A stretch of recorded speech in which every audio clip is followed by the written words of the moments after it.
Hello, good morning mga kapaps. Ayan na yung ating ampalaya mga kapaps. 1 month and 4 days na ngayong November 30.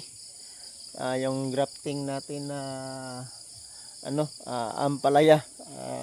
Grafting natin sa patula. So ito yung ating grafting na ampalaya with patula. So ang gaganda ng mga kapaps at malapit na itong mamunga.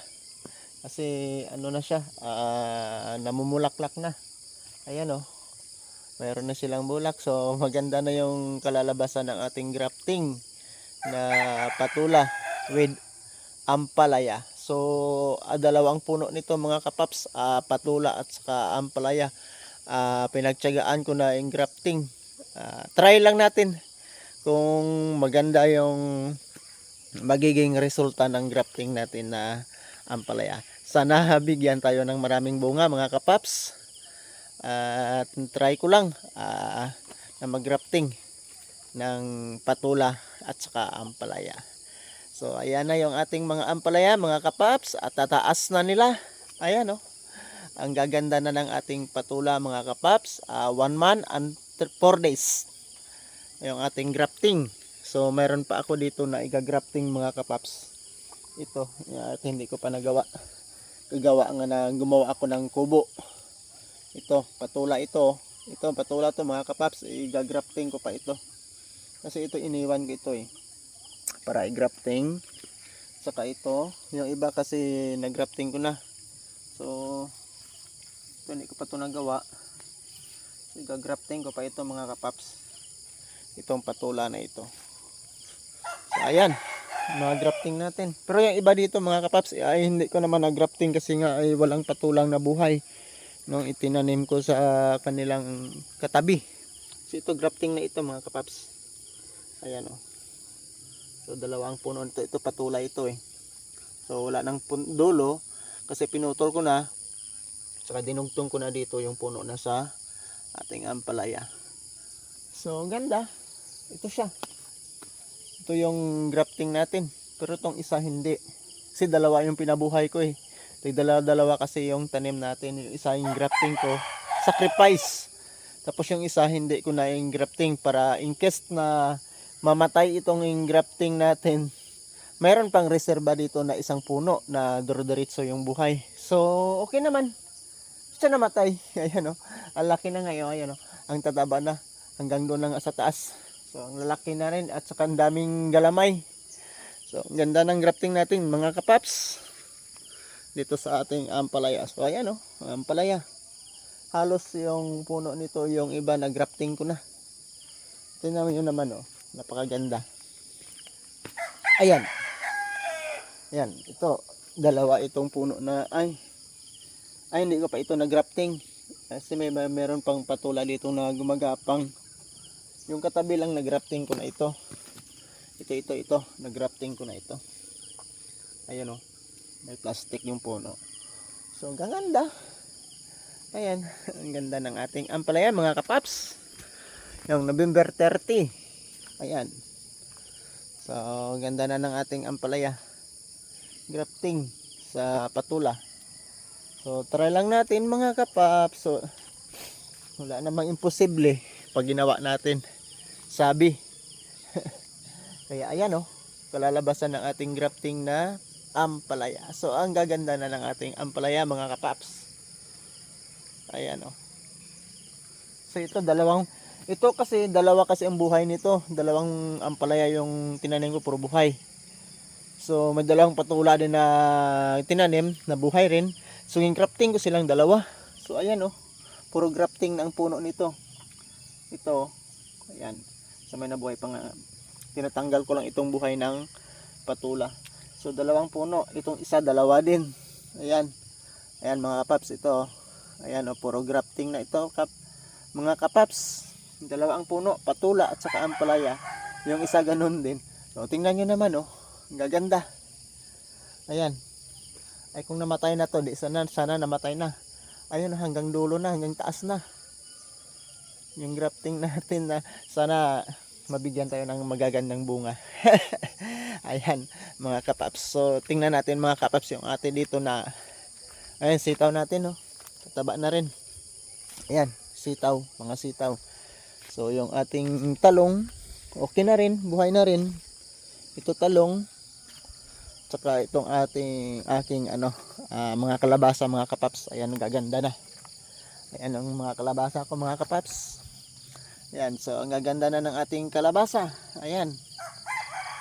Ayan, bali ano pa lang ito mga kapaps, nasa 27 days. Wala pa ito mag-isang buwan. Kasi nauna yung ampalaya ko eh. At 26 ko yung tinanim, ito 30. So 26, 27, 29, 30. So ano pa lang ito? 30. Ay 1 month na.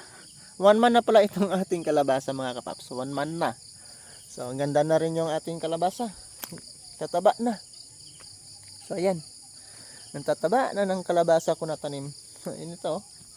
Magapang na oh. Ang taba-taba na, ang gaganda. Ang lulusog nila mga kapaps. Dito po yan sa San Miguel, Lobo. Ayan, sa aking maliit na farm. Ayan. Ayan sa ating maliit na farms, mga kapaps. Kung maliit lang naman tong tanim natin, sana mabigyan tayo ng isang truck dito na bunga ng kalabasa. Sana gawin na lang 5 truck. Ayan mga kapaps, yung ating kalabasa mga kapaps. Ang tataba na nila mga kapaps. Saka mayroon din tayong patula doon. Ayun, natanim mga kapaps. Ayan, taniman ko ng patula. Saka yung dito sa pinakagilid, yung pinakakudal, mga sitaw yan mga kapaps. Kaya ikot-ikot muna tayo kasi umulan kagabi. Kagigising ko lang mga kapaps. Ayan yung aking farm. Kalabasa sa likod. Ang ganda din ng ating ampalaya mga kapaps. Ayan, grafting sa patula. So dito lang yan makikita sa akin yung grafting na ampalaya with patula. So sana mabigyan tayo ng magagandang bunga. Tingnan nyo naman mga kapaps. So, ang gaganda nila oh. Ang lulusog na ng ating mga ampalaya mga kapaps. So humingiti-ngiti na nito ang pera nito. Sana mabigyan tayo ng maraming bunga mga kapaps ng ating ampalaya. So ayan, ang gaganda na ng ating ampalaya. So tiyaga lang mga kapaps. Ayan, wala naman mababawa sa atin pag hindi natin susubukan. So try lang natin. Sa sunod, pag mayroon na tayong maipon-ipon na puhunan, so medyo palawak-lawakin na natin itong ating ampalaya mga kapaps. Ayan oh. So puhunan lang talaga ang wala dito sa akin mga kapaps. Yung pagod ko hindi ko na iniisip yan. Yan. Puhunan lang. Saka sa susunod siguro mga kapaps, doon ko na ililipat ko na naman doon sa kabila yung ating taniman ng ampalaya. Ayan mga kapaps, yung ating ampalaya mga kapaps.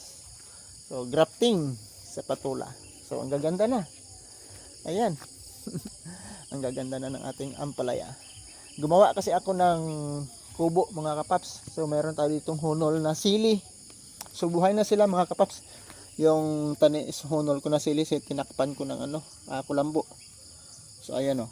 Sili natin na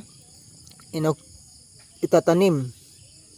And meron na tayo ditong sili na yung pangsigang na pangtanim. Gumawa kasi ako ng bagong kubo mga kapaps kahapon dito, kasi ito yung kubo ko. Dito kasi ako natulog, yung kubo ko mga kapaps. So gumawa ako ulit. Ito yung ginawa ko na bago mga kapaps. Ayan, gumawa ako ulit dito lang kubo. Ayan, gumawa ako ulit dito ng kubo mga paps, kasi meron akong manok dito. Gumawa ako ng kulungan, double purpose na mga kapaps. Ayan. So yung taas ng kulungan, sinahigan ko rin. Saka binilan ko ng hiyero. Ayan. Gumawa tayo ng kubo mga kapaps. Dito lang din sa tabi ng aking isang kubo. Puro kubo lang bahay natin dito mga kapaps. So So ito yung tataniman ko ng talong. So nag-aantay pa ito ng talong ko mga kapaps na mabuhay. Kasi meron na tayo ditong hunol mga kapaps na talong. So dito, inaantay ko na lang na mabuhay para mayroon tayong itatanim na talong. Kasi yung unang hunol ko mga kapaps dito, ayan, nilagay ko doon sa kubo. Buhay na sana mga kapaps. Kaya lang mga kapaps ay kinain ng daga. So ganito na sana yung buhay na, no. Ayan, no. Ganito na sana ang buhay mga kapaps. Buhay na sana. Kaya lang wala. Kinain kasi ng mga daga mga kapaps. Kaya gumawa ako dito ng hunulan ulit ng talong mga kapaps. Kaya dito meron na itong hunol na talong mga kapaps na antay ko na lang na mabuhay. Para naman mga kapaps ay dito natin itatanim. So ayan, nakapag-plat na tayo dito. Medyo malawak-lawak din yan. Pinagtyagaan ko lang mga kapaps plat. Bali mga 3 days kong ginawa. Ayan, tyaga lang talaga mga kapaps dito pag dito tayo sa probinsya. So ayan mga kapaps. So ayan, ito yung ating kubo. Ayan, na ginawa. Gawa tayo ulit ng kubo. So bibili. Parang kulang kasi kuya mga kapaps yung atip doon sa taas. Parang hindi na po portion dito sa baba. So bibili tayo ng isa ulit mamaya. So tiyaga lang mga kapaps. So maraming salamat at good morning mga kapaps. So magkakape tayo muna mga kapaps. Update ko na lang kayo sa susunod pag nagbunga na yung ating ampalaya at saka patula. So bye bye mga kapaps. See you. Good morning.